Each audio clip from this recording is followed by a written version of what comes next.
안녕하세요. 요한계시록 심화강의 9번째 시간입니다. 이 시간에는 요한계시록 2장 8절부터 11절까지 말씀을 통해서 함께 은혜를 나누도록 하겠습니다. 제가 본문 말씀을 봉독합니다. 서머나 교회의 사자에게 편지하기를 처음이요 나중이요 죽었다가 살아나신 이가 가라사대 내가 네 환난과 궁핍을 아노니 실상은 네가 부요한 자니라. 자칭 유대인이라 하는 자들의 회방도 아노니 실상은 유대인이 아니요 사단의 회라. 내가 장차 받을 고난을 두려워 말라. 볼지어다 마귀가 장차 너희 가운데서 몇 사람을 옥에 던져 시험을 받게 하리니 너희가 10일 동안 환난을 받으리라. 내가 죽도록 충성하라. 그리하면 내가 생명의 면류관을 내게 주리라. 귀 있는 자는 성령이 교회들에게 하시는 말씀을 들을지어다. 이기는 자는 둘째 사망의 해를 받지 아니하리라. 아멘. 이 시간에는 서머나 교회에 대한 말씀을 살펴보도록 하겠습니다. 우리 모두가 일반적으로 소아시아의 7교회에서 주님께로부터 칭찬받은 교회는 서머나 교회와 빌라델비아 교회뿐이다, 이렇게 보통 이야기를 하고 있죠. 그런데 사실 이것은 칭찬이라고 보다는 더욱더 격려하고 또 그 모든 곳에서 앞으로의 남은 모든 길을 더욱더 힘있게 끝까지 참고 견디면서 승리의 그 기쁨을 맛보라는 주님께서 말씀하신 어떤 격려의 말씀이라고 볼 수가 있어요. 이제까지 과거에 한 것 모든 것도 또 어떤 큰 업적이 있긴 한데 그런 업적보다는 앞으로 갈 길이 여전히 남아있다는 것이죠. 그리고 이 서머나 교회에 말씀하시기를 앞으로 너에게 고난이 있을 것이다. 그 고난을 잘 감당하고 이겨라. 또 너희는 그 고난을 이제까지 이겨왔다. 이런 것을 이제 대체적으로 말씀을 하고 있는 것이거든요. 그래서 여기 이제 8절 말씀 보니까 서머나 교회의 사자에게 편지하기를 처음이요 나중이요 죽었다가 살아나신 이가 가라사대 이렇게 말씀하고 있습니다. 각 교회마다 예수님께서 당신이 어떤 존재인지를 이렇게 말씀하신 것은 이 각 교회의 모든 그 전체적인 내용과 굉장히 깊은 연관이 있습니다. 우리가 오늘 본문 말씀 읽었듯이 서머나 교회는 그 모든 그 상황 속에서 그 환난과 궁핍을 잘 이겨나갔어요.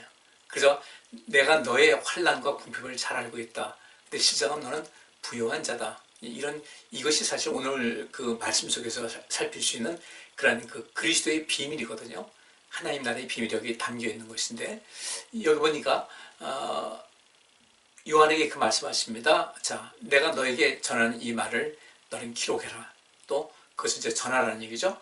그러면 여기서 말씀대로 서머나 교회의 사자에게 편지하기를 처음이요 나중이요 죽었다가 살아나신 이가 가라사대. 이것은 과연 무엇일까? 밑에 보면요. 처음이면 나중이라는 뜻은 처음과 나중이라는 것은 죽었다가 살아나시는 것과 이제 같은 결합해서 우리가 말씀을 살펴봐야 돼요. 처음이요 나중이요 또 죽었다가 살아나신 이 둘을 이렇게 결합해서 보게 되면 이 세상을 구원하러 오신 예수님께서는 이제까지 그와 같은 분이 없었고 또 고난받으시고 죽으셨지만 부활의 첫 열매가 되셔서 죽음을 이기신 그 권세를 가지셨고 그리고 그 죽음을 이기신 모든 권세를 모든 사람들에게 나눠서 끝까지 이 세상 모든 끝날까지 그들을 절대 죽지 아니하고 이제 사망 후에 왕노릇한 그분이 또 우리 모든 사람들 구원받은 사람에게도 그런 그 절대적인 권세를 주시겠다는 이런 말씀을 하고 있는 겁니다. 그러니까 지금 이 서머나 교회가 많은 환난과 궁핍이 있었어요. 그렇다고 해서 다른 모든 교회가 뭐 환난과 궁핍이 없었는가? 있었죠. 근데 이 환난과 궁핍이라는 것은 이 서머나 교회의 특징을 보면 이제 또 우리가 이해할 수가 있는데 서머나 이 지역은 에베소, 서머나, 빌라델비아 이것은 각 도시의 이름입니다. 각 도시의 이름인데 그 도시에 그 형성됐던 자리 잡았던 교회이기 때문에 서머나 지역에 있는 교회 또 에베소 지역에 있는 교회 근데 그 각각의 모든 특징을 바라보면서 이 땅에 존재했고 또 존재하고 존재할 모든 하나님 나라의 그 지교회의 그 앞날의 모든 모습을 어떻게 하나님을 섬기고 믿음 생활할 것인가에 대한 어떤 그 표본을 보여주시고 또 지침을 말씀해 주는 것이거든요. 근데 이 서머나 교회는 소아시아 7교회가 그 자리하고 있는 그 지역 중에서 가장 번영한 도시였어요. 아주 상업이 크게 발달한 그런 지역이었고 그러다 보니까 굉장히 경제적으로 왕성했어요. 경제적으로 왕성했다는 것은 그만큼 지리적인 여건이 좋았다는 것이죠. 이런 많은 이방인들도 지나갔을 것이고, 그죠? 이런 데서 또 많은 문화도 여기서 굉장히 그 부흥되는 그런 모습이 있었을 것이고, 경제력도 든든한 그런 모습이었는데, 근데 유독이 여기서 말씀하신 거 보면 내가 너의 환난과 궁핍을 안다라고 주님께서 말씀하셨어요. 그럼 여기서 이 환난이라는 것이 과연 무슨 뜻인가? 여기 환난이라는 뜻 보니까 블립시스라는 단어가 쓰여지는데 억압과 고난과 환난과 고통과 괴로움이라는 그런 뜻이 있어요. 그런데 이렇게 모든 그 상업이 발달하고 또 모든 경제 상황도 넉넉함이 있었고 또 지리적인 것도 굉장히 좋아서 많은 사람이 왕래하는 이런 좀 특별한 그런 도시였는데 왜 이 서문학 교회에 있는 성도들이 무엇 때문에 그들이 겪고 있는 환난과 궁핍이라는 것은 과연 무엇일까를 우리가 좀 생각할 필요가 있다는 것입니다. 여기서 환난이라고 하니까 우리 보통 로마 시대에 그렇게 많은 핍박이 있었고 환난이 있었을 것이다. 물론 그런 적도 있었겠죠. 그런 것도 없잖아 있지만은 그러다 그보다는 좀 더 이 모든 것이 하나님 나라를 향한 그런 것이기 때문에 잠시 잠깐 눈에 보이는 어떤 환난과 궁핍 이런 것보다는 좀 더 높은 차원의 어떤 것을 주님께서 말씀하시는 것이라고 우리가 이해를 하고 또 살피셔야 돼요. 그럼 이들이 그 환난과 궁핍을 많이 당했는데 근데도 불구하고 주님께서 말씀하시기를 실상은 내가 부유한 자라는 거예요. 이 부유한 자라는 것은 무엇입니까? 하나님께서 보시는 관점하고 사람들이 보는 관점은 다르다는 겁니다. 사람들이 보는 관점에서 볼 때 이들은 정말 환난이 많았고 궁핍이 많았어요. 근데 이들은 그 환난과 궁핍이 있었지만은 주님께서 기뻐하신 그 길을 묵묵히 걸었다는 것입니다. 그러니까 주님께서 그 길을 걷기를 원하시는 그 길을 걸었기 때문에 주님께서 말씀하시기를 너는 부유한 자다 이렇게 말씀하고 있는 것이거든요. 뭐 풍성한 자라는 거죠. 넌 결코 이 환난과 궁핍이 안 돼 있지만 그러나 이후에는 너는 정말로 부유한 삶을 살아갈 것이다. 지금 역시 하나님께서 너를 그렇게 인정하고 계시다는 그런 것을 말씀을 하고 있어요. 저는 그래서 이 서문학교의 성도들이 당한 그 환난과 궁핍에 대해서 많이 생각을 해봤어요. 이들이 당한 그 환난과 궁핍은 무엇일까? 이것을 비유할 수 있는 그 비유를 통해서 이들을 또 이렇게 이해할 수 있는 것이 무엇인가를 곰곰이 생각하다가 이스라엘 백성들이 이제 하나님께서 이제 허락하신 땅으로 가기 위해서 광야로 나섰죠. 근데 그 광야로 나섰는데 그 광야 가는 길을 좀 쉽게 빠르게 갈 수 있었음에도 불구하고 그들이 불순종함을 통해서 결국은 큰 문제가 발생했어요. 그러니까 이 12명의 정탐꾼이 이제 나와서 차출돼가지고 가나안 땅을 살폈는데 그 중에 10명의 사람들이 고의로 아주 악의적으로 그 땅을 표매했습니다. 하나님께서는 우리를 이 광야에서 죽이려고 그것을 인도하고 있다. 우리가 가나안 땅 들어가면은 들어가는 것가 좋은데 거기서는 그들이 우리보다 워낙 강하기 때문에 우리는 거기서 살아날 수가 없다. 우리 자녀들도 다 죽을 것이다 라는 그런 거짓복을 올리게 됩니다. 실제로 하나님께서는 그런 것을 원하셨던 것은 아니었거든요.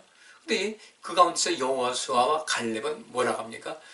저들은 우리가 볼 때 육신적인 볼 때는 저들이 강해 보일지 모르지만 또 그들 이미 거기 살고 있는 토착민들이고 훨씬 더 그 지리적인 뭐냐 이런 모든 것에서 많은 정보를 갖고 있으니까 우리가 불리한 것은 당연하지만은 그러나 하나님께서 우리와 함께 하시기 때문에 우리의 앞서 행하시고 우리를 앞뒤 좌우로 호위하시기 때문에 우리는 반드시 그 땅에 들어갈 것이라고 외쳐도 그 죽을 것이라는 어떤 공포스러운 그런 이야기 그런 정보 여기 대해서 모든 사람들이 거의 굴복하다시피 했다는 것이죠. 어쨌든 그들은 40년 동안의 그 길을 걸었습니다. 가는 내내 그런 하나님 마음을 참 많이 아프게 했어요. 환난과 궁핍 있었겠죠. 외적으로 볼 때는 환난이 있었겠죠.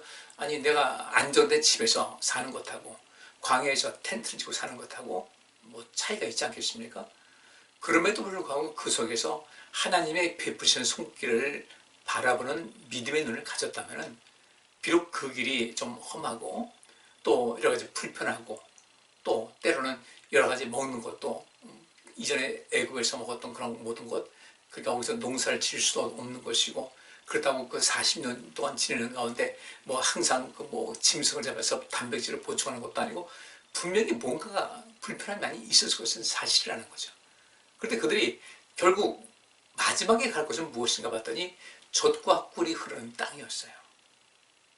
그럼 그 젖과 꿀이 흐르는 땅이라는 것은 무엇이겠습니까? 모든 것에 풍요로움이 있다는 것을 의미하고 있어요. 그러니까 이 젖과 꿀이 흐른다는 것은 그 가나안 땅뿐 아니라 그 메소포타미아 그 지역 전체, 지금도 그 지역에 많은 나라가 있는데 그 나라가 자리하면서 거기서 농사도 짓고 뭔가를 풍요롭게 얻을 수 있는 그런 모든 것을 초생딸 같은 그런 것이 있었는데 그것이 모두가 다 이제 그 당시엔 젖과 꿀이 흐르는 땅이라고 이야기를 했어요. 주변에 사막도 많고 하지만은 그 가운데서도 이 사람들이 살 수 있고 또 유목민들이 그 목축할 수 있고 하는 이런 것을 젖과 꿀이 흐르는 땅이라고 그렇게 비유를 했던 겁니다. 사람이 살기에 적합한 곳이다. 그 땅에 들어가기 위해서 가는 것이다 보니까 가는 길이 좀 불편함이 있다 할지라도 그를 넉넉히 감당하면 훨씬 더 모든 것이 온전하게 됐을 텐데 근데 그 길을 가면서 그들은 내내 불평 속에서 살아왔다는 거예요. 그 불평이 무엇이겠습니까? 그것이 환난인 거예요. 환난을 못 견딜 때 불평이 나오게 되거든요. 그런데 이 서문학교에 신앙을 지키고 하나님 나라를 향해 그런 모든 발걸음 속에서 불편함도 있었을 것이고 또 어떤 것에 내가 불이익도 당할 수도 있는 것이고 또 어떤 것은 내가 누군가를 위해서 어떤 봉사를 하고 희생을 한다고 할 때 그 모든 것은 정말 눈앞에 어떤 환산되는 눈에 보이는 어떤 것으로 채워지는 그런 모든 것이 지금 당장 나타나는 것은 아니거든요. 그런데도 불구하고 눈에 보이지 않는 하나님을 의지하고 바라보고 그분의 말씀에 의지해서 인생을 살아갈 때 우리가 하나님 나라를 갔다 온 사람이 없잖아요. 근데 그 나라에 대한 희망을 갖고 지금 여기서 여러 가지 좀 불편함이 있고 또 어려움이 있다 할지라도 이것을 믿음으로 극복을 해서 나를 더욱더 온전하게 하고 새롭게 하고 그 모든 과정 속에서 더욱더 성숙한 모습을 갖게 되면 이 땅에서도 하나님께서 부족함이 없게 해줄 것이라는 거죠. 이스라엘 백성들 광야에서 고생을 했지만 그들에게 부족함은 없었습니다. 먹을 것 안 떨어졌어요. 물 필요할 대로 채워주셨어요. 모든 그 기후적인 이런 모든 여건 속에서 하나님께서 철저하게 보호해 주셨어요. 그래서 우리가 보통 말하기를 밤에는 불기둥으로 낮에는 구름기둥으로 그들을 지켜주셨다. 그 주변 다른 민족들이 그들을 헤아려 할 때 하나님께서 그들을 항상 이기게 하셨다는 것이죠.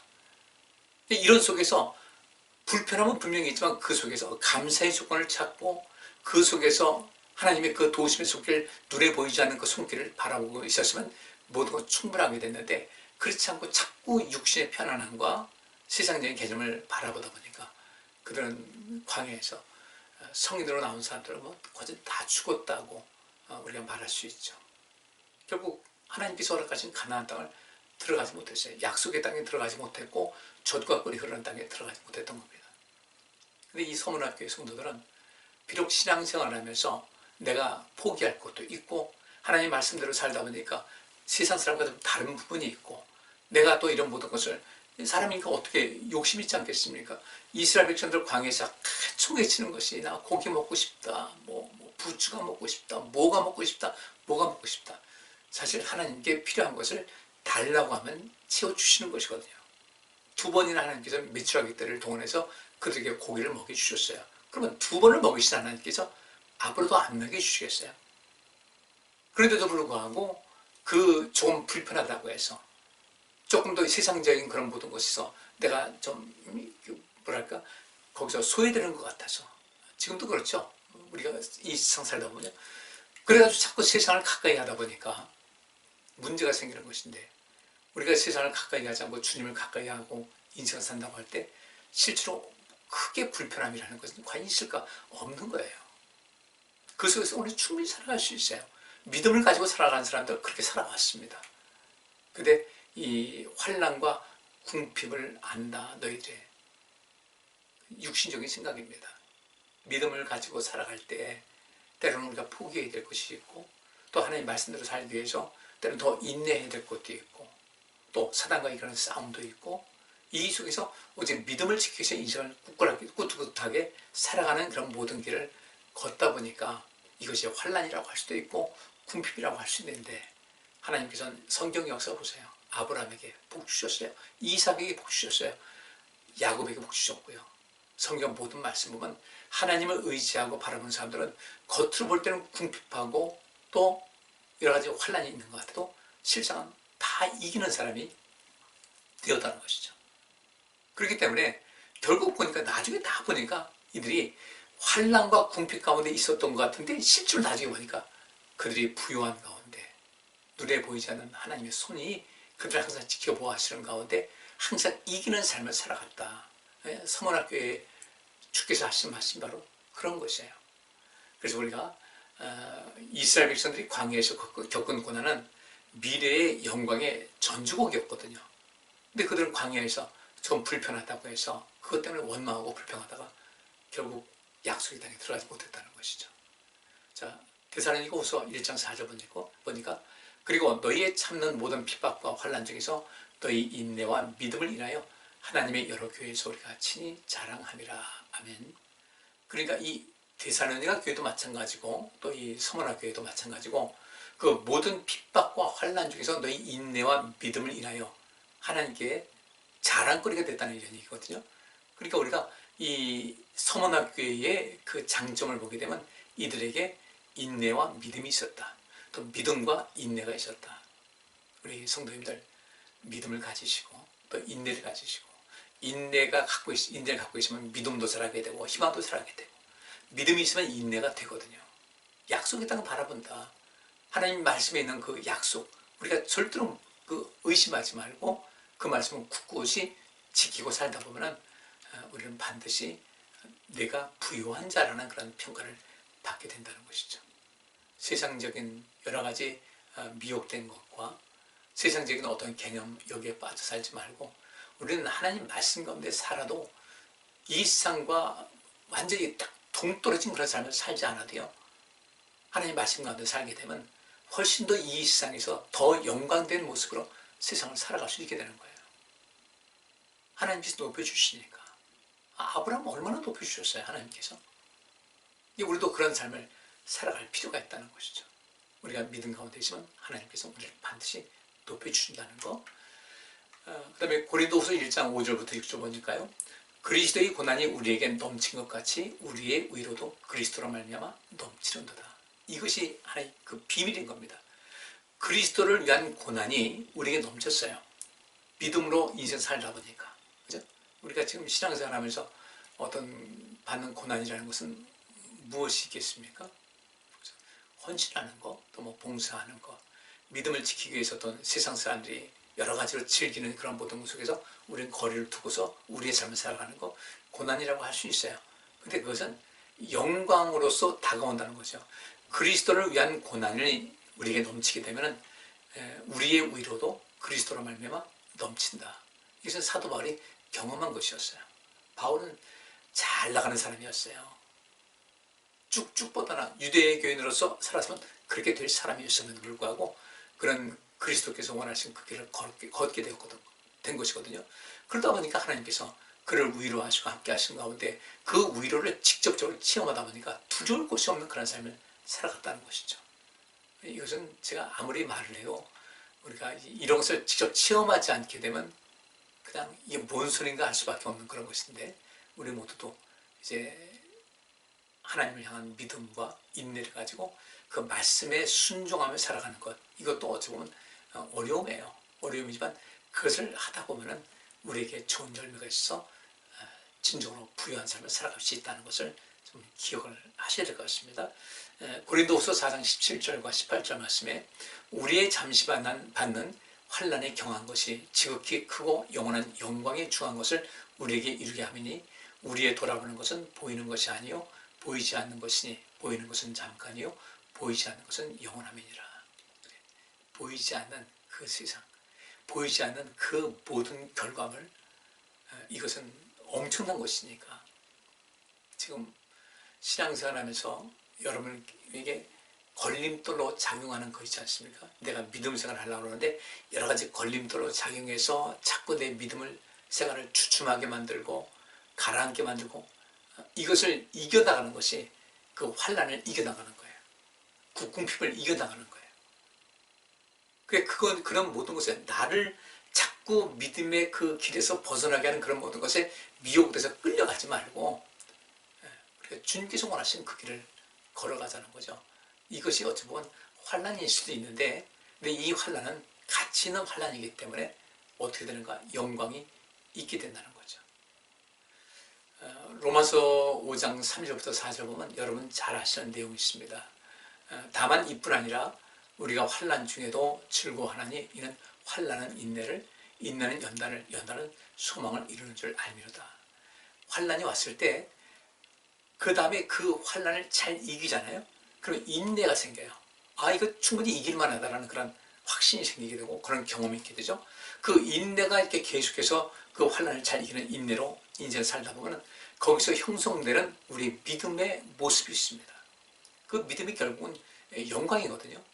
그리고 우리 성격을 새롭게 합니다. 우리 자신을 변화시켜요.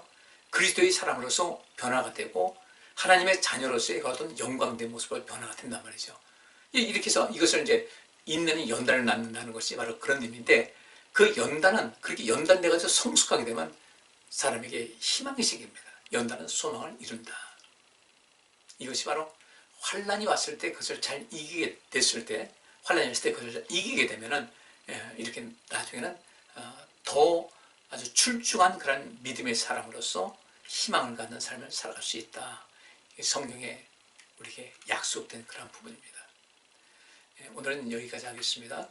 서문학교회 주님께로부터 또 이렇게 앞으로의 모든 상황 속에서 이 길을 끝까지 가라고, 절대로 흔들지 말고 이 길을 꿋꿋이 가라고 그렇게 격려의 말씀을 들은 것, 이것을 나와 동일시해서 우리 모두가 서문학교회가 얻었던 그 영광과 기쁨과 풍성함, 그 부요함을 함께 누리시기를 간절히 바랍니다. 기도합니다. 하나님 감사합니다. 서문학교회의 그 환난과 궁핍, 그 가운데서도 그들은 잘 이김을 통하여 실상은 내가 진정으로 부유한 자라고, 주님께서 보실 때 부유한 자라고 인정받았는데 우리 모두도 그런 삶을 살아가시기를 원합니다. 내 앞에 있는 환난과 궁핍이라는 것은 내가 믿음 생활을 온전하게 해야 될 텐데 그 믿음 생활을 온전하게 행하지 못하도록 자꾸 걸림돌이 되는 것은 결국은 이것이 내가 반드시 넘어야 될 환난과 궁핍의 과정인데, 이 모든 것에 넘어지지 않고 지지 않고 잘 이겨서 주 안에서 승리하는 삶, 영원한 생명과 또 부활하신 예수님과 같이 우리 영원한 그 생명으로서의 그 기쁨과 은혜를 힘있게 하여 주옵소서. 예수 그리스도 이름으로 기도하옵나이다. 아멘. 오늘은 여기까지 하겠습니다. 감사합니다.